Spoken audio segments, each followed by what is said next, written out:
glad that you joined me today. We've got a great topic that we're going to talk about here in a second. But for those of you that have never met me before, haven't joined one of my lives or watched any of my videos yet, let me introduce myself. I am a certified Gallup Strengths Finders coach who distinguishes burnout one entrepreneur at a time. Or we could do it in groups as well, which is kind of what we're trying to do here, right? Doing a live public video. But I do that. I extinguish burnout by getting to the root cause of what is draining you and how to refocus your strengths so that you can focus on what's right with you instead of what is wrong with you. Here we talk about all the things that affect a burned out mindset. We talk about problems, we talk about solutions. Even if we don't directly talk about burnout itself, we talk about all the things that affect or can affect the burned out mindset. So I'm glad you've joined me here today. And please make sure that all your burned out friends, hopefully you don't have very many, but please, if you know somebody that is burned out or is on the brink, let them know about me, let them know about these broadcasts. I think that we could really help. Today, we're going to talk about, is it more important to be, um, is it more important to manage your time or is it more important to manage your energy? I think this is a great question. And it came up in some individual coaching calls that I done last week. And I just it was kind of funny how the answers came out or how I answered these clients because I think it is situationally and time dependent. And we're going to talk about that, why that happens, why there's really no right or wrong answer to this question. So, as I said, that I had several coaching calls this week, and we ended up talking about energy or a lack thereof, having some energy.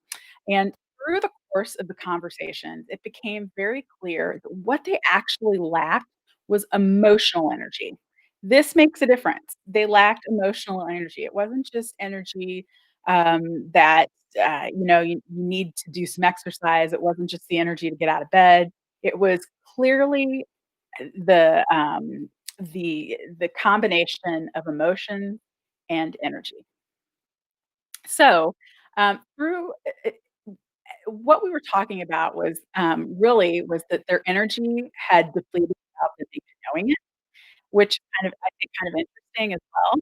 And ooh, see, and I do this to myself all the time, where I turn the voice but, what we talked about is the fact that they weren't aware that it was really their emotional energy that had been depleted.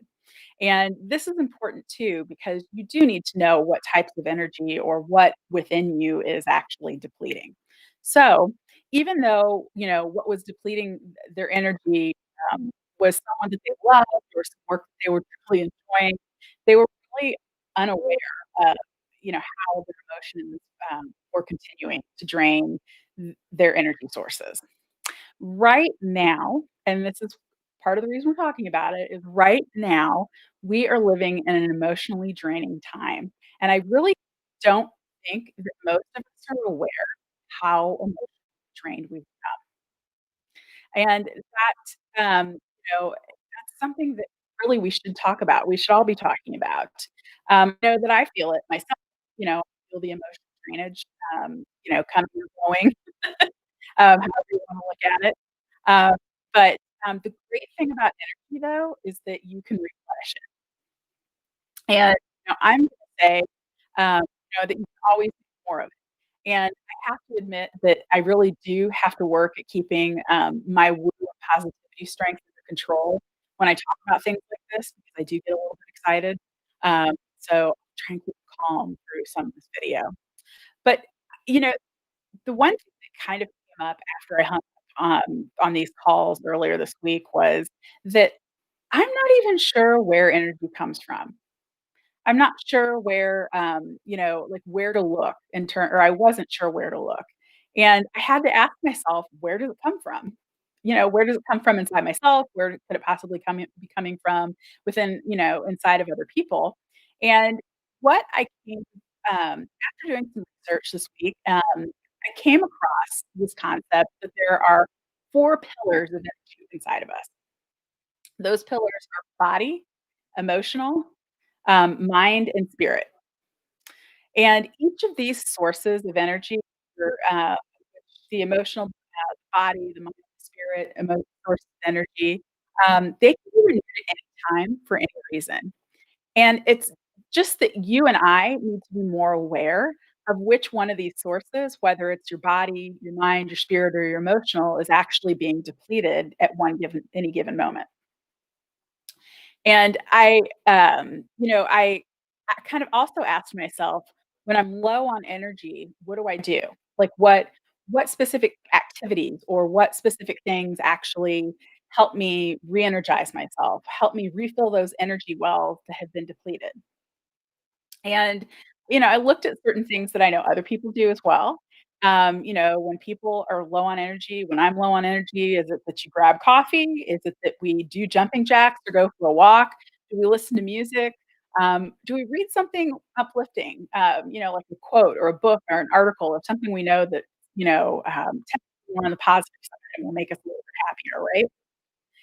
So after I looked at some of these activities, I actually went back and associated them with each one of these 4 pillars.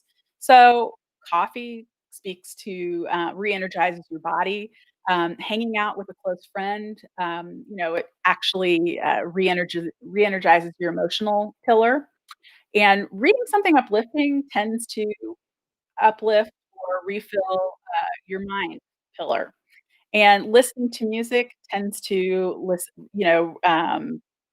refill that, spirit. So, here's why I'm talking about these 4 pillars, why I'm bringing this up, is because when we're being taxed, like we're being taxed right now, and I'm talking about being taxed emotionally, we are being emotionally drained at this period of time, at this point of time. We need to learn how to refill that specific well, that specific emotional well that is being depleted. We need to learn how to recognize when it's being depleted, and we need to learn how to refill it. And, what rituals or what activities give you energy when it comes to that specific pillar? I mean, I can't tell you what specific activities are gonna refill your emotional well because they're unique to you. The things that refill my emotional well aren't gonna possibly refill your emotional well. So, telling jokes, making, smart ass remarks and laughing tends to refill my emotional energy, particularly when people are laughing at them. Um, so that may not necessarily be true for you. Hard to say. You'll have to tell me if that's what actually, gets you jazzed. But, and I could get shot for this, or you may unfriend me. But I hate coffee. So that isn't something that's gonna motivate me or, in any way or get me excited about going to get a cup of coffee. That's not gonna happen either. But equally important, as I said, in knowing what, refills your energy, it's important to know what depletes it as well. What is taking energy away from you? So, we've been talking about, our emotional energy is being pushed to its limits right now. Whether you're recognizing it or not, it is. It's one of the things that is, exhausting you. And when we get exhausted, we get stuck in our emotions. And when we're stuck, it's pretty stressful. So we're experiencing a lot of stress right now as well. And we're going through repeated feelings of stress because we are repeatedly emotionally taxed and exhausted. But again, great news. Here comes my positivity, right? You can fix this. This is fixable. There's a study by the Harvard Business Review. They did an energy study, trying to remember what they actually called it. But they found that taking intermittent breaks, just small breaks, short breaks, throughout the day, it leads to greater performance and also lowered levels of stress. Taking a break, that's all you gotta do. Stop what you're doing and take a break for a few minutes. Can't make it any easier for you, right? But basically, a break in what is draining you, because whatever you were physically doing, or the energy that is surrounding you, is draining you emotionally, and doing something, that refills your energy well can help you manage this emotionally draining time period that we're living in. Just something as simple as taking a break, walking around the house, walking down the street, but just something that takes a break from whatever energy flow or whatever flow that you're currently in. And again, I'm gonna ask you, what refills your emotional energy well? Is it doing something like meditating, hiding in your car or in the bathroom, for some peace and quiet for a few minutes? A lot of people do this. Hey, I do it too. But listening to music, throwing yourself a dance party, those are all things that could, refill your emotional well. And you know what else helps? Also refocusing on your strengths. If you don't know about or you aren't aware of, Clifton Strengths, I would encourage you to look it up, do a little bit of research about it. Like I said at the top of this broadcast, I am a certified Clifton Strengths coach, so I am obviously a big believer in it. When you know what you're good at, you can spend your time at focusing on what is right with you instead of what is emotionally draining you, which is what is wrong with you. So, I know my responsibility strength can be emotionally draining for me because the weight I tend to put on having high standards or high expectations for myself and other people, it kinda wears me out, especially when they're not being met. It really wears me out. So, when I'm feeling worn out, I can feel the emotional drainage. I know that, that's one of the first places that I need to look. What expectations, did I have that could be unreasonable? And Christina said, "Yeah, when I had a corporate job, I would sometimes go sit in a stall to take a break." Hey, we've all done it. It's not a bad idea. We wouldn't do it if it didn't work, on some level, right? And, at the holiday times, I'm sure there were a lot of people, taking a break in the bathroom because it's a closed door, you can lock it. How many people are gonna bust in there and interrupt you, are they? So, yeah, take a break. Hide if you gotta. But, when I'm feeling worn out and, that's one of the places that I look at is I look at my strengths and I say to myself, which one of these might be taxing me?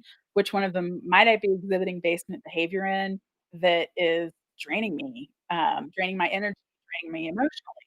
A great example of this too is something with high empathy um, is also gonna struggle with the drain that emotions, tend to have on them, especially in an emotionally, taxing time like we're experiencing right now. That's something that somebody with high empathy really needs to keep in check. I'm so glad that you joined me today. I am trying to keep these just a little bit shorter because I know everybody's busy and they have a lot going on. So, if you have any questions, anything that you think might be super helpful to somebody else in terms of helping them cut off the spout or cut off with draining their emotional energy, please share with us below. I would love to hear them. I will also post a link below to Clifton Strengths so you can do a little bit more reading about that, and possibly go take that assessment and find out what it is that is you do well, what it is that you focus on that will actually help build your emotional energy and refill your well. You can always find me at jennifer@jenniferbassman.com. You can find me right here on this page, and share and invite your friends to join this community because we all need some support, especially when it comes to refilling our emotional wells. Glad you joined me today. Thank you.